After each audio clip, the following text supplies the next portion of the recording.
3:42 a.m. The street was quiet, still. Just the sound of cicadas, a distant barking dog, and the gentle hum of air conditioners working through a humid Alabama night. Inside a modest home on Jim Platt Road in Citronelle, 5 people were asleep. A sixth, pregnant, tired, and desperate for peace, was trying to forget the man she'd just left behind. A man named Derrick Dearman. She thought she'd escaped him. She hadn't. What happened next would become one of the most horrific murder sprees in the state's history, leaving 6 people dead, a small town traumatized, and 1 man bound for the execution chamber. This is the final story of Derrick Dearman. His crime, his victims, his last words, and his final meal. It didn't begin with blood. It began with obsession. Derrick wasn't always a killer. Born in Leakesville, Mississippi, his early life was unremarkable.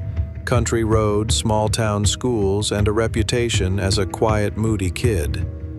But somewhere along the line, things shifted. Drugs came in, meth in particular, and with it, paranoia, rage, delusion. By 2016, Derrick's relationship with Lynetta Lester, his on-again, off-again girlfriend, had turned into a cycle of threats, apologies, and violence. She feared him. She told family. She told friends. And eventually, she left him. Not just left, fled. On August 19th, Lynetta took shelter at a friend's house. A safe place, she thought, with people who knew how to protect her. Shannon Randall, Joseph Turner, Chelsea Reed, Travis Reed, and Justin Reed. Brothers, friends, a couple expecting their first child. They locked the doors, kept the lights low. Lynetta turned off her phone, but none of it mattered, because Derrick was already watching. He sat outside the house for hours, breathing, sweating, waiting. Later, he would claim he was high, that he didn't remember everything, that the meth made him do it. But when he picked up the axe, there was nothing clouded about his intent. At around 4 a.m., he walked up the driveway. No mask, no gloves, just the weapon in his hands and hate in his veins. What happened inside was not just murder, it was annihilation. One by one, he attacked. The rooms were dark, the victims groggy with sleep. There were no chances to fight back, no time to scream. He butchered 5 people. Then he found Chelsea Reed, pregnant and hiding in fear. She begged. He didn't stop. When it was over, 6 were dead, including an unborn child. An entire room of people who'd welcomed Lynetta into their home, dead within minutes.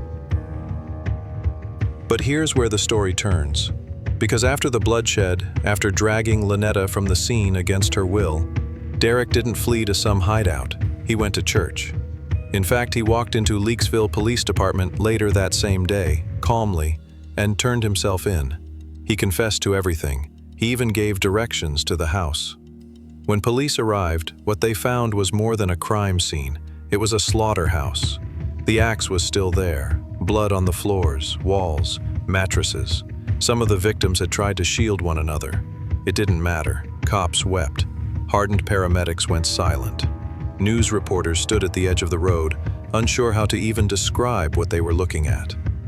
Derrick was arrested, charged with 6 counts of capital murder, and held without bond. During the trial, the courtroom stayed packed. Families filled benches. Photos of the victims lined the prosecution's table. Lynetta testified. Her voice cracked as she described the night, the abuse, the fear, and the final moments. Derrick showed little emotion. When asked why he did it, his answers were vague. He talked about drugs, about losing control. But never, not once, did he offer a clear reason why he took 6 lives. The jury took just a few hours. Death for each count. And from that moment forward, Derrick Dearman became Inmate Z 781 on Alabama's death row. Time passed. Appeals were filed, denied. The system moved slowly, as it always does, but it moved. Then, in July 2025, after nearly a decade of waiting, a date was set.